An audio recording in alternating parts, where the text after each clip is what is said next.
Welcome home. We are WNST, AM 1570, Towson, Baltimore, and Baltimore Positive. Positively short week this week. Lamar's on top of the world. They beat Tampa Bay, trying to figure out Marlon Humphrey. My man Luke Jones will be back and forth over into Owings Mills. I will be in Owings Mills this week. Finally, I have made my return to Owings Mills. We'll be at Mama's on the Half Shell on Friday afternoon.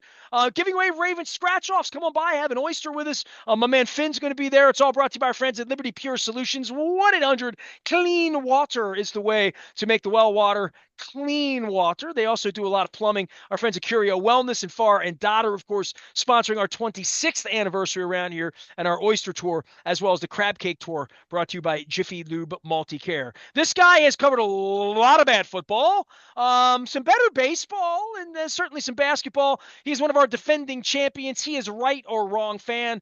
He's done sports for about a quarter of a century out in the Clevelandia area. He has been all over the stadium situation out there, which has been his biggest story there, as the Deshaun Watson story and who's going to be quarterback and who's not. And Daryl Ruiter, I thought of you and all of my Cleveland friends the last couple of weeks as I watched baseball from what I lovingly call the Jake. She's grown up so much. But just giving the Yankees hell, and that game 3 was amazing, and great Cleveland sports moment that came up short. But it did make me go to the internet and look at the Cleveland home jersey of the great Ricky Vaughn, the 99. There was a guy in game 5 was wearing that jersey, and I'm like, I would wear that jersey. And I kept saying to my wife, throw on the heater, Ricky. Throw on the heater. And I wanted it for all of you, and I know you came up a little short. I mean, you didn't think we wanted the Yankees to win around here, but it is, Cleveland, Baltimore football week here, and bad things have happened. I figured I'll call Ryder and see how the hell he's doing. How are you? Everything okay? I'm fine. I can't say the same for the Cleveland Browns or their fans or Guardians fans right now, who are a little disappointed. But honestly, they shouldn't be. You're right. I mean, it was a great season. Nobody picked the Guardians to win the division, let alone be in the American League Championship Series. It was fun busting your coconuts there on Facebook as you were making fun of them not getting it done. And I was just kind of like, yeah, how'd them Orioles do this year? How was it watching from the couch, watching the Guardians and not the Orioles in the in the postseason winning games? But We've all had a lot of sports hell once we get to be this age. I went through this. Munch Bishop and I met this week, and my old pal Bernard McKinney, and all the Art Modell stuff that you feel from the angst of your childhood, as I have Ursay angst, Angelos angst, right? That we're trying to get over here. The Commanders came up here. They have a prayer now because they don't have bad ownership. Bad ownership will get you blown up. I don't know how the Browns can possibly fix the situation there, right? Like, I mean, at least with the Guardians, you have they've been pretty good the last 30 years. You see the difference between well run and not well run. You've had all that with the Cavaliers a couple of times too, right? yeah, and the challenge for the Guardians now is the fans showed up to the ballpark this year. Is that the ballpark got a good 430+ million dollar makeover that is continuing this offseason. In fact, if there was anyone disappointed that the Guardians made the playoffs and won their division series and got to the ALCS, it's the contractors, because they have a lot of work that they have to do before opening day 2025 to get that ballpark basically completed. They're eventually, it's actually going to take one more offseason next year, but they're gradually replacing all the seats in the ballpark. They're repairing the concrete and putting epoxy on it and changing out the green seats to blue seats. So it's going to have its own, personality, if you will. It's going to have team colors in it instead of the green seats that were there before. But all the service level is being gutted as we speak. New clubhouses, new club areas for both the team as well as fans and whatnot. Behind home plate is going to look completely different next year. Those dugout suites are going to go away, and it's going to, I think, have a little bit of a Dodger Stadium feel. That's Behind home amazing because plate. you were the first place that had that. In Yeah. '95, I was out there with the Albert Bell with Hannah Storm. I was in the dugout when the whole altercation happened that night. I was there, and it was such a brand new, beautiful place. Yeah. It was cold out. It snowed during the World Series. I have my old pictures and all that. But I remember even when Camden Yards was new and cushy, I thought your ballpark had some more grown up, cool ish kind of things. You always had somebody standing there Yep. drinking a beer behind home plate. That's like what the Cowboys experience is now in football, high fiving the players as they're coming off the field and whatnot. That stadium was the first one to sort of do that 30 years ago. And it is amazing in your state and city that it was tortured by Art Modell. And are we going to have a baseball team? Are we going to have a basketball team? How are we going to get an arena? We're going to steal from Richfield. Like all the things that your community's gone through, we've gone through it here, and we just give the money away now. After Yeah. you lose the Colts, after you lose the Browns, it's so easy for Dolans and Haslams to just get money because we need these stadiums to keep the teams. And we're doing it here with the baseball team. The football team had the same thing. Football team closed down last offseason, you know, gussied it all up. And what they've really done here is just trying to get more money out of rich people. I mean, they haven't Yeah. really built anything for fans, really. Yeah, it's all about the clubs and the suites and the thing. And, that's part of the reason, Progressive Field has the look it has is because it was one of the ballparks that was built using suite money. That was a funding mechanism. So dugout suites, they had the 3 layers of loges on the third base side and all that, which, over the years, those have been combined now because they're not in demand like they used to be. But They had that big tarp up over what used to be this beautiful glass club section where they wanted to serve you a steak and yeah, so filet the reason mignon. the reason why that's there is because that's under construction. They're redoing all of that, and so they put the tarp up there just to kind of. It wasn't ready for the World Series. It would have been lost revenue, Oh, huh? no. That is supposed to open next year by opening day as well. And it's basically that terrace club thing, but it's reimagined. It's going to be a more of an outdoor experience version of the terrace club and things like that. They put in they tore out the risers in right field and then down the left field line there, and they put in those party deck things with the awnings on them and that. But yeah, I mean it's a significant makeover. The arena got a makeover a couple of years ago, which got us the I think it was the 2022 NBA All-Star game. So the Cavaliers and the Guardians will both be taken care of for the next 15 to 20 years or so. And now the big fight that is about to commence now that the Browns have made their decision, they don't want to renovate the existing stadium. They want to build a dome next to the airport in Brook Park. And all the politicians here are saying they're not going to help the Browns out. They have no interest. The county's fighting the Browns on it right now. The mayor of Cleveland, be honest with you, really didn't care if the Browns left the city limits because he wants that lakefront property because they're trying to do a lakefront project too. But it's just interesting listening to the politicians do what politicians do, and that's lie through their teeth. And we had a big West 6 tailgate scene that has been shut down because the city refused to send law enforcement to protect from people interfering in that. And then once they shut the tailgate down, then last week, or for the last week's home game, they sent a ton of police presence over there to make it look like the tailgate was causing all the problems. And it's shady stuff like that. You can't cry for small business when you're doing shady stuff like that. So a lot of it's lip service, but yeah, the county doesn't want to support the project. So Well, the Haslams have been unpopular, and clearly signing this quarterback and the outcome has been, from a fan perspective, unpopular. But just this is a disaster right now when you're trying to get a stadium built too, right? Yeah, I mean, and the plans are beautiful. They want to build a complex next to it as well to help service the airport. Cleveland Airport's supposed to get a $3 billion renovation and makeover, rebuild, whatever you want to call it. It's going to be beautiful when it's done. It'll be a state-of-the-art airport. It's often voted one of the worst airports in the country, so they're really going to invest to get that fixed up. Dan Gilbert, who owns the Cavaliers, his bedrock company right now, they're building $100 million practice facility. They just broke ground on it last week on the river banks of the Cuyahoga River down right below where the arena is right now. And his company is working on a $3.5 billion development all along that riverfront too.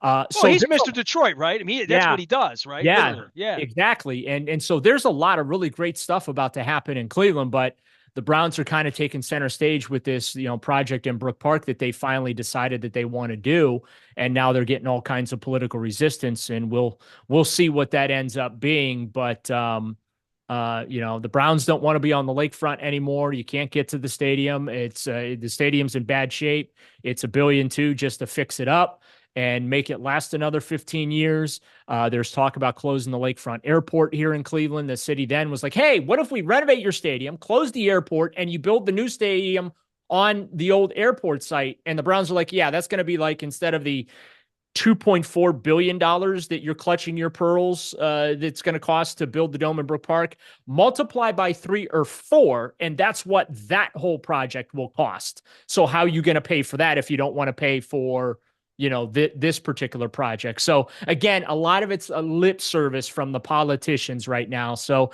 it's going to take some time for this thing to shake out, but the goal for the Browns is to open the doors in August of 2029, which will let them, it's going to happen. Roger Goodell's going to dangle a Super Bowl. I mean, Jacksonville's getting a second Super Bowl because of their renovation they're doing in Jacksonville. They're putting a roof over that stadium. So the NFL's promised Jacksonville the Super Bowl there. So Goodell's definitely going to promise Cleveland a Super Bowl at some point. The NFL draft is going to come back to Cleveland because we got shortchanged during the COVID year in 2021. Be able to compete for the Big Ten championship game, college football playoff games, college football national championship game, men's Final Four, because you'll have the dome and that. So there's all these events that Cleveland isn't even in the conversation for by dumping $1.2 billion into the existing stadium. Well, if you pay twice the price, now you have all these other events that you can get. And for me, I think that's a pretty wise investment, considering you look at the arena and all of the all of the money that has been generated from that arena with all the events that do come to Cleveland because of it. So imagine what we can do with an indoor dome that seats 68,000 people. Daryl, I'm celebrating 26 years here, so we're bragging on that and eating 26 oysters, but I've been on the air for 33 years. And by the time the stadium got here, I will use the name and not have you cough. But David Modell and I were dear friends. Exactly. David never lied to me, in a general sense. Like, I have very few people in life that never lied to me. By the way, you would be one of very few people that David Modell never lied to. Okay, that's fair. Fair enough. I don't believe that, but nonetheless, David and I spent a lot of time together. And whenever I would bring up the stadium early in our relationship, this is when he's your David Modell and Art's kicking the dogs, and they're just trying to figure out the name. I'm talking about when they were planning the stadium, literally, in that period of time. Which, by the way, in Baltimore, you guys built a great stadium. You really did. David came into my I have the tapes of it. I know I have the tapes. I found him when he died a couple years ago.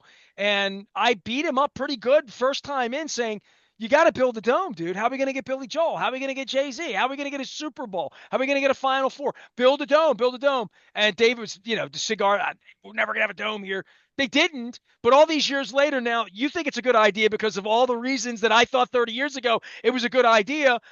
These stadia here, now that I'm old and been thrown out literally as a media member by their design, like literally who they are and the people that have owned it, this Angelos group of just awful people for 30 years have had it. And the Ravens situation, which you didn't like, Art, I haven't really come to grips with Steve Bisciotti being a good human, maybe a good football owner, but not a community citizen guy at all. Didn't live here. Like, all the things he thought 20 years ago when he invested, he's not a part of that. It's more of a corporately run. Sashi Brown's running it, all right? You want to cough? Cough on that. How about that, Daryl? I'm not going to cough. I'm going to laugh. Okay, fair enough, right? So he's running it. That's how serious it is here. Hey, just be glad he's not picking your football players, okay? Listen, and we'll talk about Deshaun Watson in a minute, and we'll talk about Lamar, which, this is second generation of nose pressed up to the glass with Ed Reed and Ray Lewis that, we've had something from a winning perspective. But I'm being really honest with your dome situation, and I've been out to your football stadium, and I know all the traffic. I spent a lot of time in Cleveland, right? I think about our stadia and the $1.2 billion we just gave this particular brand of billionaire. We thought we were giving it to Angelos. Turns out we're giving it to Rubenstein. Arrighetti's going to be the guy that gets all the money out of it because he's going to be the eventual owner of the baseball team. On the football side, Bisciotti got his money, came in. Bought it for $600 million, going to sell it for $6 or $8 billion by the time it's all over with. But through all of this, the investment that the people make in this, whether it's the Jake that's now the progressive or whether it's the gun that's now whatever you're calling it, and not knowing LeBron was going to be there and bring you roses and bring you championships, it really is amazing how some communities come together to do this on behalf of some teams. And like you're saying right now, the Browns are toxic to the politicians there. Yeah, Right now, here, our mayor and our governor, we're all Orioles and because the teams are good, right? But nobody wanted to hug and play snuggie with Angelos or with Dan Snyder or with Art Modell 30 years ago in your case, right? Yeah. The timing couldn't be worse. The expectation was the Browns were going to be a contender. Remember, they were coming off an 11-6 season last year. They made the playoffs. Joe Flacco, who is obviously like Baltimore's second son, came in and saved the season. He's now, did very well going over to Indianapolis, and he's played very well for the Colts, filling in for Anthony Richardson in his time there. But, really miss Joe Flacco here in Cleveland right now. That's for sure, because this is by far one of the worst offenses that I have ever seen. And I covered 1-15 and 0-16 Cleveland Brown teams. But it's that bad. I mean, they're struggling to score 14, 15, 16 points per game. Their high is 18. They haven't scored more than 18 points in a single game, and they've only done that once. So should be a fairly ugly bloodbath for the Ravens coming to Cleveland off a short week. That might be the only thing that could save the Browns, is the fact that, Baltimore had to go on the road to Tampa Bay. And obviously they won that game Monday night rather handily against Baker Mayfield and company. But the Browns offense is laughable. The defense is pretty good, but the Browns offense it's a joke. It really is. And don't know who the quarterback's going to be this week, because Dorian Thompson-Robinson's got a middle finger injury. They just added Bailey Zappi, off the Kansas City Chiefs practice squad. They did that on Tuesday. You've got Jameis Winston, who was the backup quarterback, but last week, ironically, was dropped to the number 3 quarterback, and that got everyone's attention. Lo and behold, Deshaun gets hurt. It blows out his Achilles. His season is over. DTR comes in. The offense is still hot garbage. He hurts his finger, goes out. Jameis comes in. Well, they, scored a touchdown and a 2-point conversion late when the game was already decided or whatnot. But this offense is just god awful to watch. I mean, give me a spoon, let me scoop my eyeballs out. It is that disgusting. They are ranked 32nd in just about every meet. They're ranked 32nd in points scored, total offense, third down conversions, because they're always in third and long. They're awful. They really are, Nestor. So How did it get that bad, Daryl? Daryl Ruiter's here, Right or Wrong fan. You can follow him out in Cleveland. Because we could talk stadium, we could talk Guardians, a million things I could talk to you. But this week, us playing and how Lamar has looked and where this thing is from 0-2 a couple of weeks ago, wasn't long ago it was 0-2 and they had to unbury from that. And 5 weeks in, they're the toast of the town. Every time I've had you on, there's been a dipstick I've stuck in on where you are on the Deshaun Watson thing, aside from transgressions you've had to report on and break stories on out in Cleveland and then see the locker room.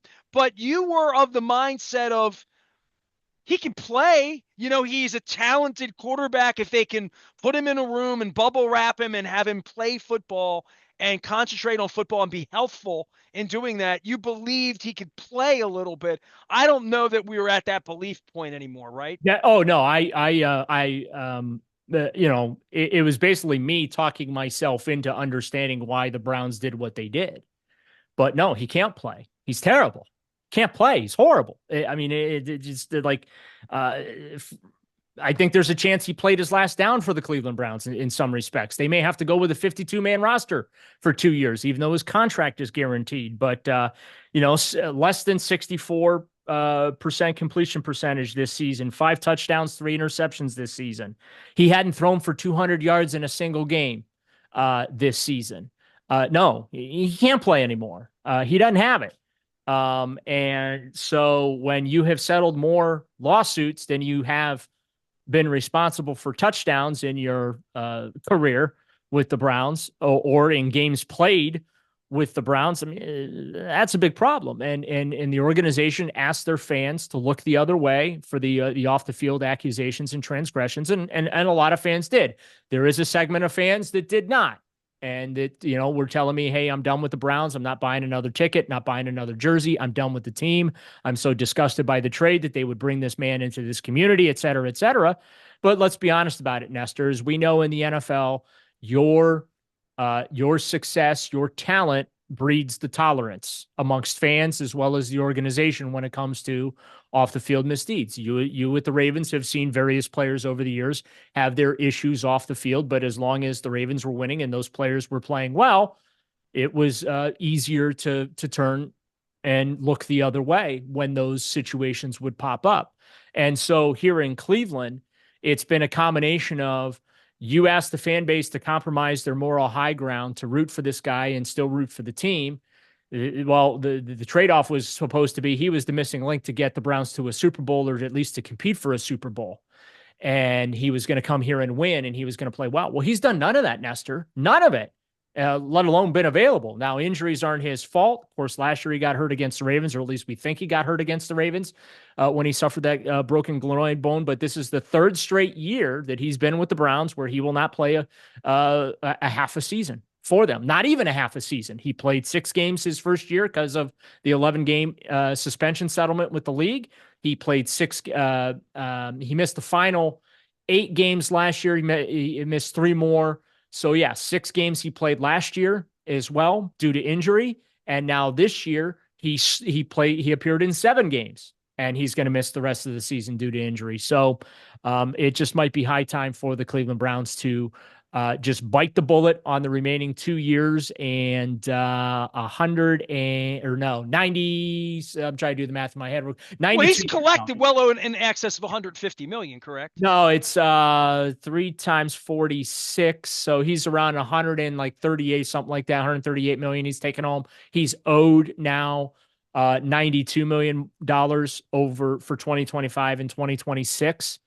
When you've done the math on the cap, what will the Browns roster look like next year? I mean, the cap hit next year is almost $80 million.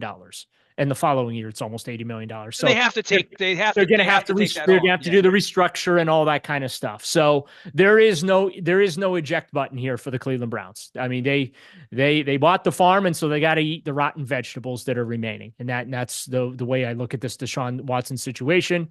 And they've already traded Amari Cooper to the Buffalo Bills. And my anticipation is at some point Zadarius Smith will get traded. You'll see some other pieces and parts on the final year of their contracts get traded out of here because the Browns have to now start collecting draft picks. As we have this discussion going into week 8, the Browns currently hold the number 2 pick in the NFL draft behind the New England Patriots. And that's where we're at. We are near the end of October, Nestor, and we are back to talking draft in Cleveland, Ohio. Can't you feel the excitement in my voice? They would never tank to get the number 1 pick, would they? No, they're just they're just naturally terrible. That's now back in 2016 and 2017, they made themselves naturally terrible. But this year, no. I mean, look, this is a team that came back basically whole. They added Jerry Jeudy in the offseason. They added 6 members of a rookie class to the roster. The Ronnie Hickman was added to the linebacker room. Like, it was pretty much the same football team that went 11-5 minus Joe Flacco. And here we are. They're coming into week 8 against the Ravens, 1-6 in the basement of the AFC North, where they have resided since the division was constituted. I was hoping the Flacco be more glib in that Manning cast the other night. I put it on for a little while, and then I had to go back to Buck and Aikman because the game was too in the balance. I was trying to pay attention to the game. Daryl Ruiter's here. He's out in Cleveland dealing with all this. I guess last thing for you on the residue of all of this and what it means over the next 6 or 8 weeks, or what it even means this week for the football team. At least you don't have Sashi Brown picking the players. You know what I mean? Like at the end of the day, right? I mean, they're going to blow this up and start all over again. I don't know what it means for Stefanski, but you've seen this so. I mean, what are we, 8, 10 administrations into this? The new Browns over 25 years? Well, this is the most consistent stability that they have had under the Haslam ownership group. I mean, they had just given Kevin Stefanski and Andrew Berry, who's the executive vice president and general manager, they just gave them contract extensions to reward them for 2 playoff seasons in their first 4 years. But this obviously, we are back to square one now, where this is going to have to be another rebuild. They're not nearly as close They as we weren't the thought. ones that signed on for Deshaun Watson, right? Like Yes, they they weren't in are. meeting. Yeah, They no, yes, they are. Yeah. Well, then they have to eat the 80 million and play without it, or go get a new job, right? I mean, and getting a new job is like they're signed. So that the whole thing's just an issue, dude. Like it's how not to run a franchise. Like literally, it's how not to run a franchise. They made the Deshaun Watson trade out of desperation. And you know what happens when you make moves based on emotion and desperation? They usually go very, very badly. And there are those that would say that the Cleveland Browns are getting their comeuppance, that this is well deserved. I'm not one of them, but there are people that say, hey, karma's a you know what, and this is what the Browns deserve by for making that trade and bringing that character of a person into the organization and the community. So Well, you there's had jurisprudence with him a couple weeks ago. He's writing checks to make sure he gets his paycheck, right? Literally, right? who. But Watson, he had a scandal 6 weeks ago, right? Oh, he just signed he just settled the most recent lawsuit, which basically alleged he raped a woman. Now, from a legal standpoint, it was called sexual assault and battery in the lawsuit, but the narrative of allegations in the lawsuit described a rape. So, and I reported on that. In fact, I didn't even parse the allegations. I just copied and pasted the 6 paragraphs within the lawsuit and said, hey, this is the unedited version of what is alleged to have taken place back in October of 2020. And the NFL is right now, they're investigating that. But I can tell you this, Nestor, I'm even though the settlement, I spoke to the lawyers involved in this, both for the plaintiff as well as Watson's attorney. Both told me the settlement is confidential, but I can all but guarantee you part of that settlement is you're not going to cooperate with the NFL when they come knocking on your door. And now it doesn't even matter because, well, he's not even available to play. Well, he's cashed a lot of money. He's about to cash a whole lot more. Daryl Ruiter and I are just spending money on sports, trying to have fun. He's out in Cleveland on the backside of the Guardians. And we're all watching the Dodgers and the Yankees at this point. And the Ravens are going to come into Cleveland this weekend, play a little bit of football. Luke's going to be out in Owings Mills, back and forth, brought to you by our friends at Jiffy Lube. We're going to be doing our Maryland Crab Cake Tour on Friday at Mama's on the Half Shell in Owings Mills with my dude Finn. Looking forward to that as well. We'll have the Ravens scratch-offs to give away from the Maryland Lottery. Daryl, I always appreciate visiting with you, man. Like you're a wealth of information, real Cleveland guy, always in the know, calling it like you see it. The stadium thing is really the big picture story there. I think even bigger than how the Browns are going to, because they're going to stink this year, you know that. But the stadium thing's more permanent, and that's a big political firestorm out there, huh?